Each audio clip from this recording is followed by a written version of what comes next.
commence la formation Coach ton budget avec une simple question. Comment vas-tu gérer 10 000 francs, 100 000 francs ou même 1 million de francs si tu sais pas gérer rien que 1000 francs? En fait, c'est la question inverse que je me suis posée en 2021 quand je gérais les budgets marketing digital de la boîte pour laquelle je bossais. C'était pas mes thunes, certes, mais j'avais des stratégies assez claires de comment dépenser cet argent. Et avec ma chef, on prenait des décisions basées sur son expérience et sur les prévisions du marché. J'étais guidée, j'étais pas toute seule, mais en fait, je me suis dit, Janice, t'es pas un peu à côté de la plaque avec ton salaire là? Et c'est comme ça qu'est né Coach ton budget, avec cette réflexion bien précise. Dans cet épisode, j'aimerais qu'on aborde la manière de gérer son argent pour en avoir plus. Et entre autres, on va avancer sur la thématique des revenus supplémentaires. Parce que dans l'épisode suivant, donc dans 2 semaines, je vais vous donner tous mes secrets pour avoir augmenté mes revenus significativement en tant que salarié en 2023 et après en tant qu'indépendante et avec ma SARL en 2024. J'en profite pour vous annoncer une très grosse surprise. Alors, j'ai rafraîchi toute la formation Coach ton budget. Ça fait un moment que j'en ai pas parlé, j'étais très coach ton business, tous les épisodes étaient très business.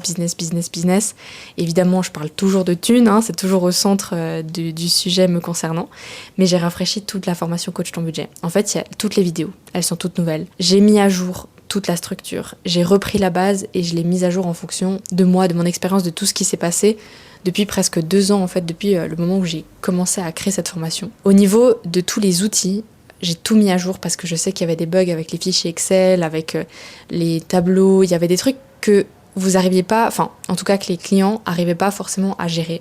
Et en fait, j'ai tout revu. J'ai fait tout un workbook sur Notion avec tous mes liens, tous les exercices, tous les fichiers, il y a tout qui est dessus. En fait, c'est une bible de la finance.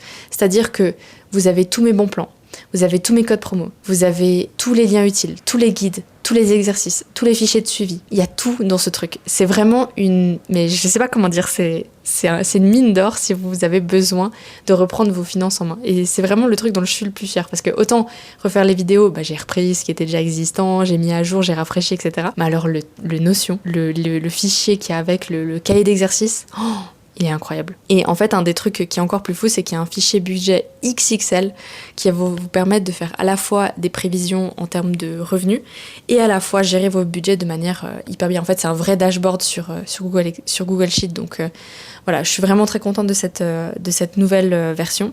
En fait, ça vient du fait que j'ai atteint les 70 000 francs de fortune et que je me suis dit que ça nécessitait un petit coup de neuf dans tout le programme pour mettre à jour la stratégie. Et si vous avez envie d'en profiter, si vous voulez aller voir ce nouveau Coach ton budget, alors ceux qui ont déjà accès à Coach ton budget, vous pouvez aller, c'est tout neuf, vous avez accès à tout ce qui est nouveau. Et pour ceux qui veulent tester la formation, vous pouvez juste cliquer dans les liens qu'il y a sur l'épisode et vous allez vite accéder. Mais commençons par l'introduction. Bienvenue sur Coach ton budget et business, le podcast dédié à la thune mais aussi et parfois au marketing, à l'entrepreneuriat en Suisse particulièrement. Je suis Janice, formatrice en marketing et business digitaux, mais aussi créatrice de contenu dans la finance personnelle. Dans ce podcast, on parle argent pour s'éduquer, pour apprendre à gérer, comment réaliser nos projets de vie avec. Et si tu es nouvelle ou nouveau, bienvenue. Pour les auditeurs fidèles, merci de continuer à me soutenir depuis maintenant plus d'1 année sur le podcast. Je te conseille d'emblée de t'abonner pour ne manquer aucun épisode, mais tu peux aussi me suivre sur TikTok, c'est Coach ton budget, et sur Instagram, c'est Coach ton business. Quand tu t'abonnes à la newsletter, tu as accès à tous mes épisodes tous les vendredis dans ta boîte mail avec un petit récap du sujet que je vais aborder chaque semaine.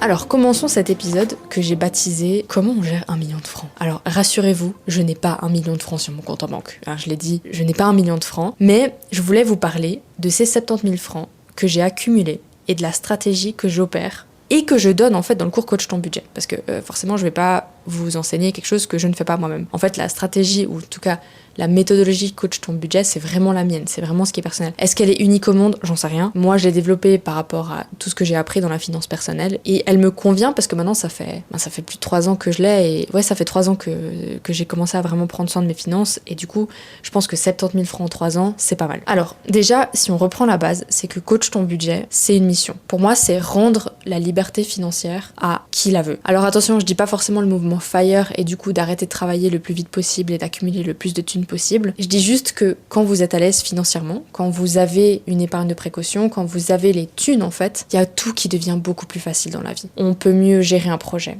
on peut mieux anticiper les factures de merde, on peut mieux anticiper les coups durs de la vie, on peut mieux plus facilement quitter un job parce qu'on n'est pas contraint par le salaire ou parce qu'on a besoin de payer nos factures. Donc la liberté financière, c'est aussi ça, c'est de se dire j'ai les thunes pour vivre ma vie comme je devrais la vivre sans les tracas financiers qui vont avec. Et sans me vanter, honnêtement, je suis la preuve que c'est possible d'organiser sa vie pour épargner. Et d'ailleurs, dans l'épisode de la semaine prochaine, je vais vraiment vous expliquer comment ma gestion des thunes, d'où est-ce qu'elle vient, et je vais vous expliquer mes situations depuis que j'étais adolescente jusqu'à aujourd'hui en 2024, pour que vous compreniez déjà d'où je viens, parce que je viens de zéro, hein, vraiment je vous dis je viens de zéro, et où je suis maintenant et que c'est possible. D'abord, je vais vous parler de ma stratégie, sans filtre et détaillée. La première chose que j'ai faite et que je fais encore, parce que c'est une liste que je suis tout le temps, de manière inconsciente. Avant, je l'ai faite de manière consciente parce qu'il fallait aller dans chaque step. Aujourd'hui, je la suis de manière inconsciente, mais elle est toujours là. C'est ma stratégie au quotidien, mensuelle, hebdomadaire, annuelle, voilà, ce que vous voulez. Bref. La première chose, c'est que je suis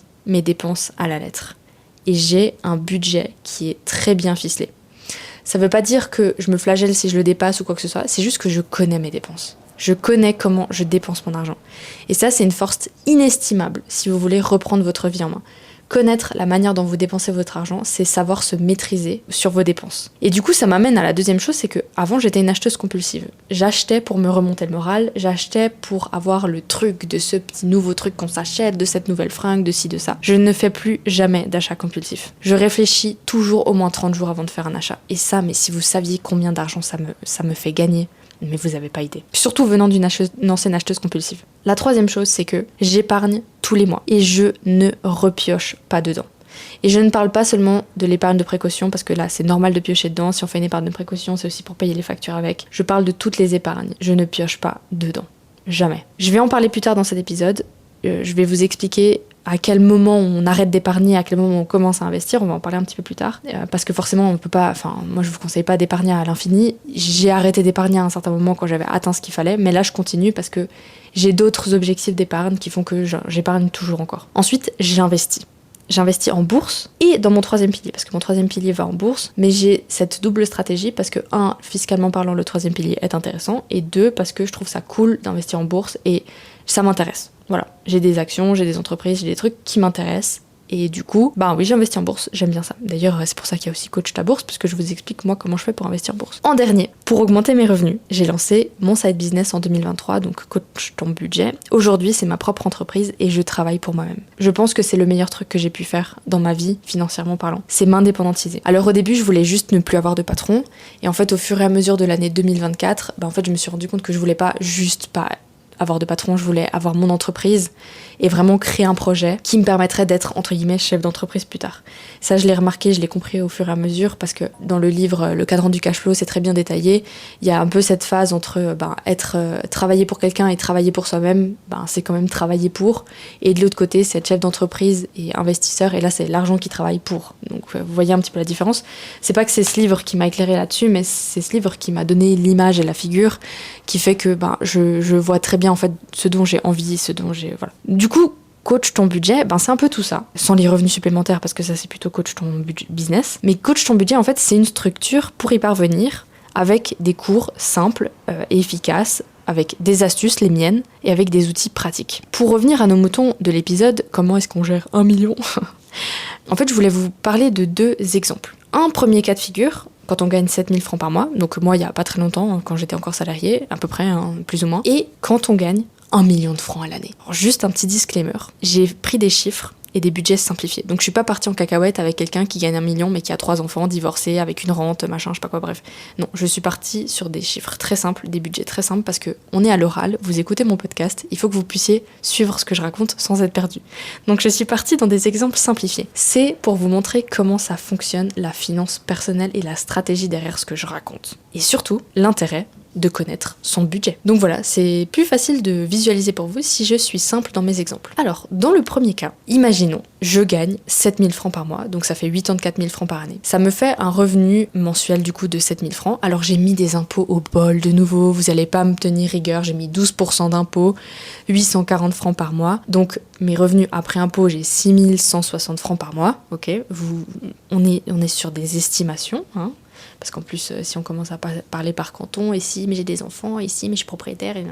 Bon, j'ai 12% d'impôts, imaginons ça. Imaginons que ma répartition après impôts de mes dépenses, elle est la suivante. Au niveau du logement, j'ai un truc à 1500 balles. Au niveau de l'assurance maladie, je paye 500 balles par mois. Au niveau des transports, j'ai budgété 400 francs par mois. Imaginez, c'est une voiture, c'est un demi-tarif, c'est un AG, pardon, voilà, 400 francs de transport par mois. Au niveau des dépenses courantes, j'ai mis un plafond à 1400 francs parce que quand on dépasse plus que 1400 francs de dépenses courantes, c'est beaucoup quand même, hein. C'est pas mal, hein. Moi je parle de bouffe, de resto, de sortie.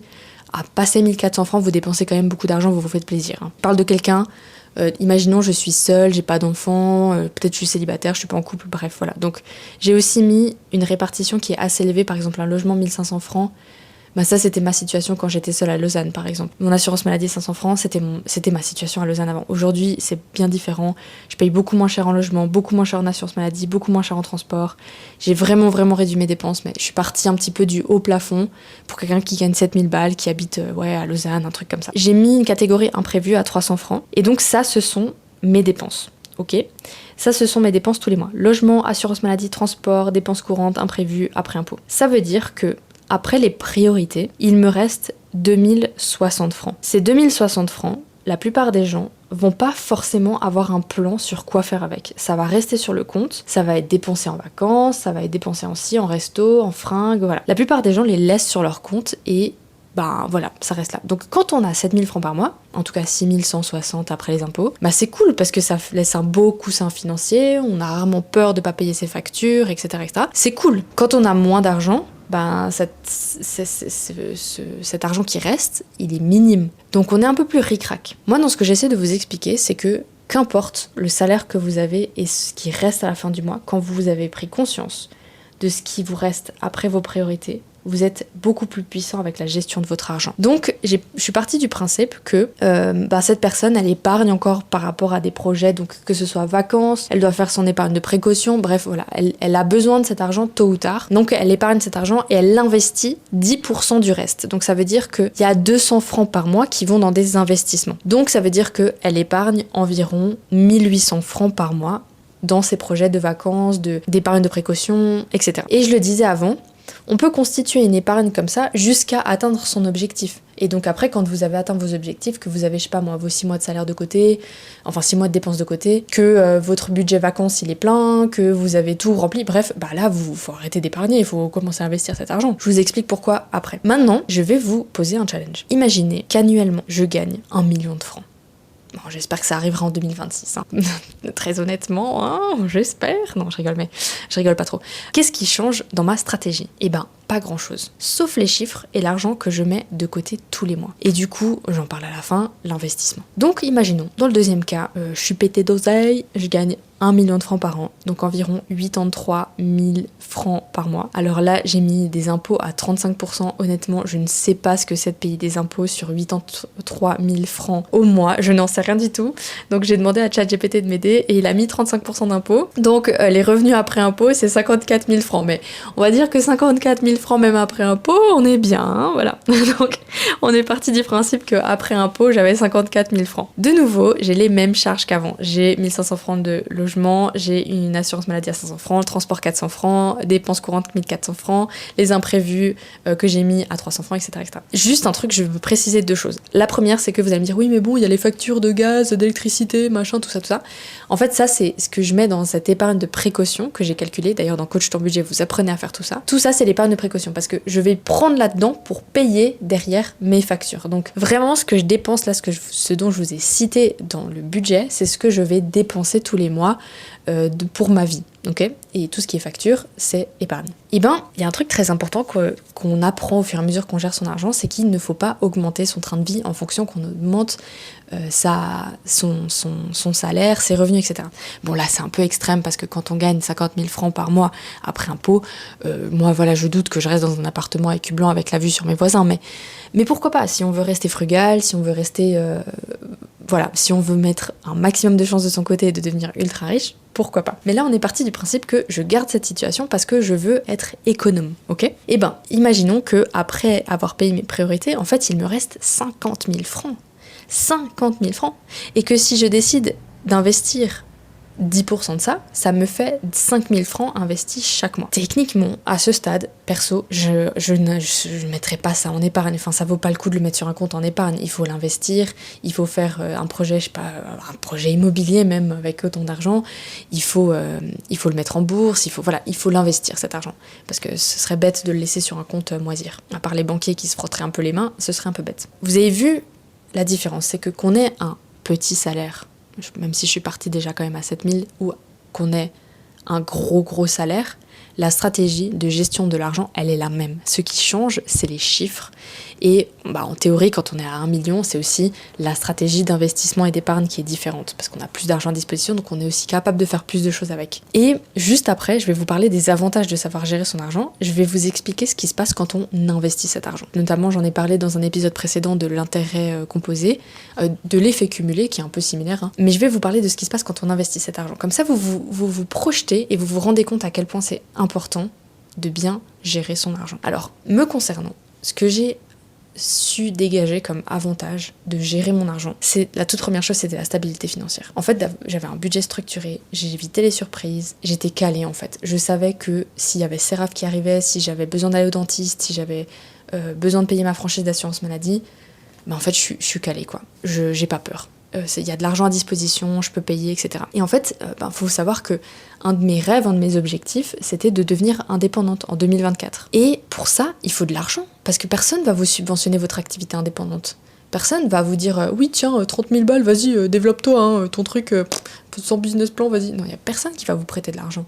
Donc il vous faut cet argent. Alors il y a beaucoup de gens qui choisissent de prendre leur troisième pilier. Moi j'avais vraiment décidé de ne pas y toucher, parce que au deuxième pilier aussi je crois, parce que je me suis dit mais si ça marche pas mon truc, j'ai plus rien en fait. J'ai perdu beaucoup d'argent pour ma retraite, j'ai perdu énormément de choses, donc je me suis plutôt mis le challenge de me dire Janice, tu sais gérer ton argent, tu vas aller faire en sorte que tu récoltes suffisamment d'argent pour lancer ton activité indépendante. Et en fait, ça m'a énormément aidé de savoir gérer cet argent. Ça m'a apporté une stabilité et vraiment ça l'apporte aussi dans l'entreprise en fait, parce que j'ai pas peur de gérer les thunes, j'ai pas peur d'en parler, j'ai pas peur de comprendre comment faire ma comptabilité, j'ai pas peur de tout ça en fait. C'est vraiment super important de comprendre ça. Ensuite, je vous ai spoilé, c'est que j'ai réalisé un de mes objectifs de vie, c'était de devenir indépendante et de lancer mon entreprise et d'avoir ma SARL en fait. Je sais que pour beaucoup ça paraît peanut de faire ça, mais je vous dis je sais qu'à d'autres, avoir sa boîte, sa SARL, être employé de sa SARL, voire même penser à embaucher des gens, c'est un rêve fou qui est lointain. Mais je me suis octroyé ce rêve avec ces stratégies-là. Mais vraiment, c'est pas sorcier. C'est juste que ça demande de la discipline et de la rigueur. Et en fait, ça pourrait être lancer sa boîte, ça pourrait être acheter une maison, ça pourrait être avoir un enfant. Bref, il y a tellement de projets de vie qui font qu'on a besoin d'argent que je vois pas l'intérêt de pas le faire. Ensuite, j'en ai déjà parlé, c'était tout ce qui était imprévu, que ce soit pour les factures inattendues, que ce soit pour les petits pépins de la vie, pour les problèmes. On a cet argent à disposition, quoi. Et ça va pas venir tout chambouler s'il y a un truc de merde qui arrive. Et puis, le fait aussi de contrôler tout ça, ça m'a permis d'investir et de protéger mon avenir, de me dire, ok, là j'ai troisième pilier, là j'ai investissement en bourse, là je sais combien j'ai en deuxième pilier, etc. Puis là avec la SARL, j'ai aussi constitué moi-même le mien, enfin bref, je vais pas rentrer dans les détails à ce niveau-là, mais j'ai sécurisé mon avenir. Je me suis dit, là, t'as besoin de prévoir ça pour ça. Voilà, hyper important. Un autre avantage que je trouve vraiment génial, c'est qu'on contrôle ses dépenses, parce qu'on évite les dépenses superflues. On maintient un mode de vie simple. Je vous le dis, vous n'avez pas besoin de la Porsche. Vous n'avez pas besoin d'un sac Yves Saint Laurent. Vous n'avez pas besoin de la paire de Prada. Vous n'avez pas besoin de tout ça. Franchement, vous n'avez pas besoin de tout ça. Et quand on comprend qu'on peut vivre simplement sans cette espèce de surcharge capitaliste, il dixit la meuf qui vous parle de thunes. Ah, mais qu'est-ce qu'on vit mieux ? Mais qu'est-ce qu'on vit mieux simplement avec une garde-robe minimaliste, avec juste le nécessaire ?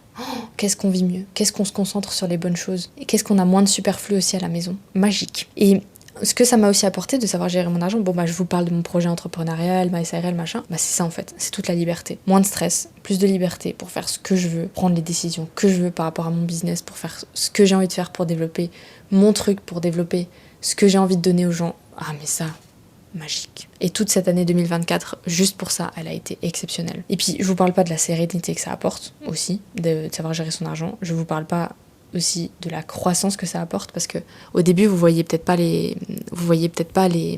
efforts, mais en fait vous voyez, quand je suis partie à 0 en 2021, j'en parle en long, large et en travers, j'avais 0, j'avais une dette de carte de crédit, j'avais peut-être 3000 balles sur mon compte, mais en fait si je payais la carte de crédit j'avais plus rien. Au début, quand on met 150 tous les mois, c'est tellement minime comme changement, c'est tellement petit. Et quand on commence vraiment à faire les bons efforts, à mettre en place les bonnes stratégies, tout ce que j'explique dans Coach ton budget typiquement, là, on est en escalier. Et ça continue de monter, et tout d'un coup, on se réveille 3 ans après. Putain, 70 000 balles de côté. En 3 ans. Magique, non? Moi, je trouve ça magique. Bon, maintenant, je vais juste vous poser une question simple. Est-ce que vous m'avez entendu beaucoup parler de ces fameux revenus supplémentaires dans tout ce que je vous ai raconté jusqu'à maintenant? C'est le sujet du prochain épisode. Mais pour le coup, j'aimerais quand même en profiter pour vous parler d'investissement. Parce que je sais que c'est l'appât du gain. Je sais que quand on vous parle de revenus supplémentaires, c'est waouh, trop bien. Parce que j'accompagne aussi beaucoup d'indépendants à les vouloir, ces revenus supplémentaires. En fait, ils veulent vivre de leur passion, tranquillement, mais ils veulent avoir du cash qui rentre. Mais avant tout ça, j'aimerais que vous compreniez l'importance de savoir gérer son argent. Parce que si vous vous baladez avec un sac de billes qui a des trous, ça sert à rien de rajouter des billes dedans. Mais vraiment, ça sert à rien parce que vous les perdez en chemin.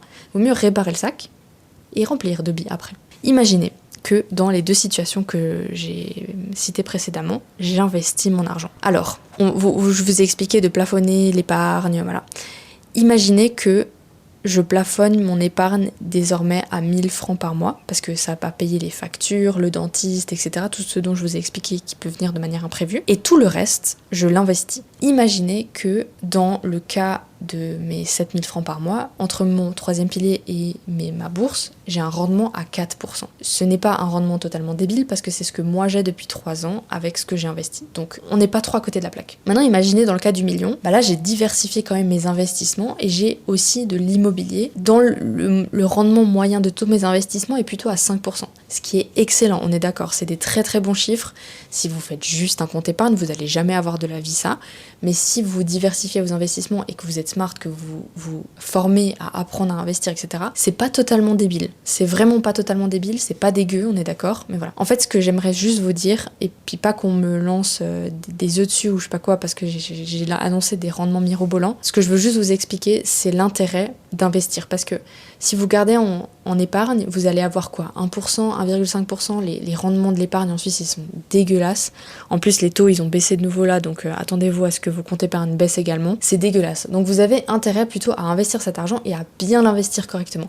Alors je parle pas forcément d'aller nécessairement dans un 3e pilier, d'aller nécessairement dans la bourse. C'est toute une stratégie que vous devez imaginer pour vous et en fonction de vous, ce que vous avez envie de faire, de votre capacité à investir, de votre tolérance du risque, de vos envies aussi, parce que peut-être que vous avez envie d'investir dans les trucs les plus crades du monde pour être bien rentable et au contraire vous avez envie d'investir dans des trucs très green et d'être peut-être un petit peu moins rentable, je sais pas. Voilà, bref.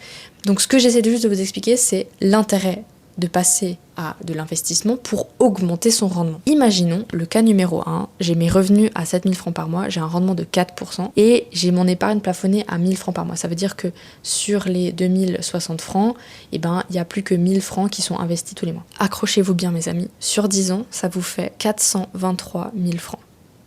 Sur 20 ans, ça vous fait 995 000 francs.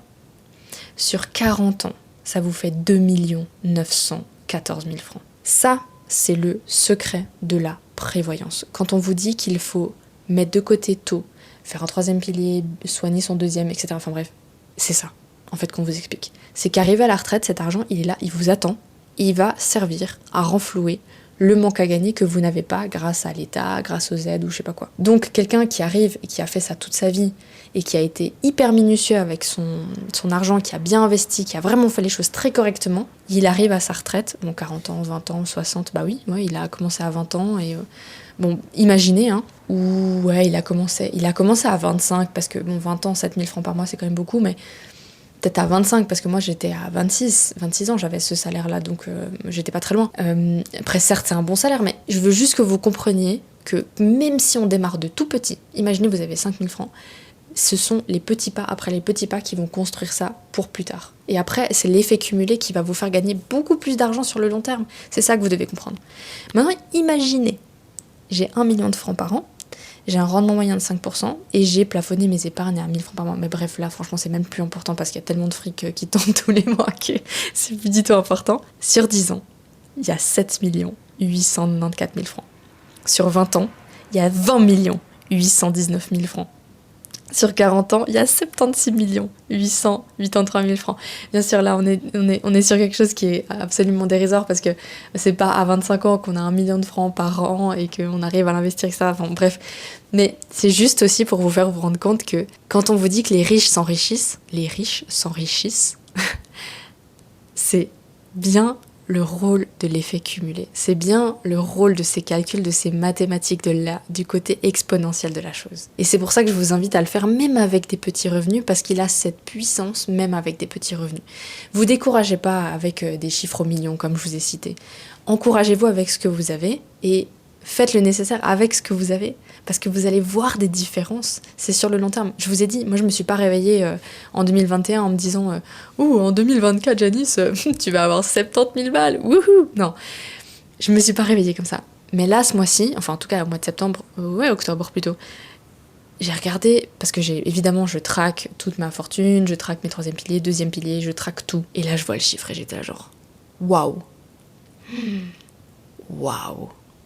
Là, je me suis dit, GG, Janice, franchement, GG. Et c'est là où je me suis dit, bouge-toi le cul, tu modifies, coach ton budget, tu le remets bien, tu retapes le truc et puis tu relances la machine parce que ça vaut le coup que les gens comprennent ce que c'est coach ton budget et comment tu peux les aider à faire la même chose que toi. Bon, on va conclure un peu cet épisode. J'espère que vous avez aimé le sujet parce que, évidemment, ça fait longtemps que j'ai pas parlé d'argent, mais ça me passionne toujours autant. Hein. Vous allez voir l'épisode dans 2 semaines, il va être tout aussi cool parce que je vous parle vraiment de revenus supplémentaires. Et avec moi, il y a zéro bullshit. Je ne vous raconte pas de la merde. Je vous explique toujours avec des disclaimers s'il vous faut, la théorie à comprendre, les messages sous-jacents. J'essaye vraiment de vous faire comprendre que l'argent, c'est pas mauvais. Il faut juste comprendre comment ça fonctionne et jouez votre jeu, quoi. Soyez les personnes qui bougent les pions. Voilà. On va dire ça comme ça. De nouveau, voilà, juste encore une fois, j'ai simplifié les chiffres, mais je suis pas partie en cacahuète avec des rendements délirants, franchement, parce que c'est ce que j'ai personnellement, en tout cas avec mon 4%, entre mon 3e pilier et mes investissements en bourse. Investissements en bourse qui fonctionnent très très bien d'ailleurs. Enfin, pour l'instant, ça va. Ça fait quand même quelques années que j'ai ça et que je touche pas trop. J'ai récemment... je parle rarement de ce dans quoi j'investis, mais je vais vous dire un truc là, c'est j'ai revendu Nvidia parce que j'avais Nvidia pendant un moment. En fait, je détestais les up and downs de ce machin. J'ai détesté le ouh, ça monte, ouh, ça descend, ouh, ça monte, ouh, ça descend. Je n'ai pas du tout aimé ça en fait. Et du coup, j'ai décidé de tout vendre et de mettre dans une autre entreprise auquel j'avais déjà des actions, que j'aime bien et qui est beaucoup plus lisse, mais qui me rapporte aussi pas mal de dividendes. Donc, j'ai décidé de laisser ça comme ça, mais c'est vraiment une décision personnelle. Vous voyez, c'est ça le truc. C'est aussi ce que j'explique dans Coach ta bourse, hein, c'est que c'est personnel, c'est que vous devez le faire en fonction de vous, de ce que vous attendez de vos investissements. En fait, à chaque fois aussi, il faut bien comprendre que quand vous investissez, cet argent, vous allez le mettre dans quelque chose qui doit se développer. Donc que ce soit par exemple une promotion immobilière, vous mettez de l'argent dans un bâtiment qui doit naître et qui doit créer des logements de gens qui vont payer le loyer, qui vont vous payer le loyer, qui vont vous ramener de l'argent. Donc vous créez quelque chose. Quand vous investissez en bourse par exemple dans un ETF, vous allez dispatcher cet argent dans plein d'entreprises différentes. À chaque fois que cet argent il est placé, il va servir pour le développement de quelque chose. Donc comprenez bien que chacun de vos investissements, ils ont un impact dans l'économie, dans le développement de quelque chose. Donc c'est pour ça que je l'explique vraiment dans Coach ta bourse. Vous devez comprendre ça. Et c'est comme ça que vous faites des bons choix, que vous faites ça en fonction de vous, de vos attentes, de ce que vous voulez faire, etc. Ce que je veux vous expliquer aussi par rapport à tous ces chiffres, c'est que quand vous prenez soin de ces chiffres, de vos chiffres, pour pas dire de votre argent, ils peuvent faire des miracles. Vraiment, je vous le dis, j'en suis la preuve. En tout cas, moi je trouve que je suis un miracle dans le sens où... C'est même pas un miracle parce que c'est que des maths finalement, mais... Putain, j'ai réussi à réaliser mon rêve cette année, j'ai mis 70 000 balles de côté, d'ailleurs je vais en investir dans ma propre entreprise, mais j'ai fait tout ça. Donc finalement, le miracle, pour moi, il est plutôt du fait de dire, putain meuf, t'as réalisé tes rêves cette année. Et l'année prochaine, t'en as d'autres. Et tu vas aussi aller les réaliser. C'est ça que je veux dire, en fait. C'est tout ça. Après, ce que je peux comprendre aussi, et ce que je veux vous inciter à faire, c'est que tant que vous n'avez pas fait vos calculs, tant que vous n'avez pas fait cette démarche-là, j'espère vous motiver dans cet épisode d'ailleurs, vous n'avez pas conscience encore de ça, forcément. Vous n'êtes pas encore là. Donc, allez-y, faites-le. Bon, je repose une dernière fois ma question, mais j'ai pas parlé de revenus supplémentaires, non ? Vous êtes d'accord ? Voilà. Donc, si votre argent, en fait, il est bien géré à la base, et que vos revenus sont alignés avec votre mode de vie, que vous n'avez pas craqué avec des dépenses hors normes, avec un leasing de merde, avec un loyer beaucoup trop cher, avec vous avez accepté un job qui paye vraiment pas assez par rapport à tout ça, vous n'avez pas besoin de plus d'argent. Je vous le dis, vous n'avez pas besoin de plus d'argent. Vous avez besoin de plus d'argent quand ça ne matche pas ensemble, votre style de vie et votre salaire, mais aussi quand vous voulez avancer plus vite, quand vous voulez progresser vers vos objectifs plus vite. Et moi, c'est ce qui m'est arrivé en 2021. Après avoir commencé à prendre soin de mes dépenses, je me suis rendu compte que l'épargne, c'est joli, l'investissement, c'est cool, mais il me fallait plus. Et c'est comme ça, en fait, que je me suis lancée vraiment, moi, pour moi, dans l'entrepreneuriat. Et ce sera l'épisode de la semaine prochaine, pas de la semaine prochaine, dans 2 semaines, parce que j'en sors un toutes les 2 semaines maintenant. Et ben je vais vous parler de revenus supplémentaires. Je vais tout vous expliquer, je vais tout vous expliquer comme d'hab sans bullshit. Maintenant, si vous voulez faire quelque chose, si vous voulez changer une situation, si vous voulez apprendre, je le répète, mais il y a Coach ton budget. Vous pouvez aller dans la description, il y a le lien vers cours. Je le répète, c'est un cours à faire en toute autonomie, quand vous voulez. Je crois qu'il y a 33 vidéos, mais je sais plus si j'ai bien compté. Il y a 33 vidéos où je vous explique tout sur comment gérer son budget. Il y a un cahier d'exercice sur Notion. Donc si vous connaissez pas encore Notion, je vous invite aussi à aller voir ce que c'est absolument génial. Donc si vous faites partie de Coach ton budget et que vous allez voir le Notion, je pense que vous allez devenir accro à ce software parce qu'il est tellement stylé pour prendre des notes, pour avoir tout son truc, il est tellement bien fait, tellement facile que c'est vraiment génial. Vous avez dedans tous les exercices, tous mes liens utiles, toutes mes recommandations, tous mes fichiers, vous avez tout là-dedans. Et vous pouvez prendre vos notes même. Donc voilà. C'est une bonne opportunité, je suis contente d'avoir fait ça. Et autrement, dernier message, n'hésitez pas à noter l'épisode, s'il vous plaît, notez l'épisode. Mettez une note si vous l'aimez parce que ça m'aide toujours à le faire connaître. Et vous savez, vous avez beaucoup de puissance par rapport à ça. Donc mettez-moi une note, partagez-le, envoyez à quelqu'un qui a peut-être envie ou besoin d'écouter ça pour se motiver dans ses thunes, pour se motiver aussi dans ses objectifs. Moi, je vous retrouve dans 2 semaines avec le sujet des revenus supplémentaires. À tout bientôt.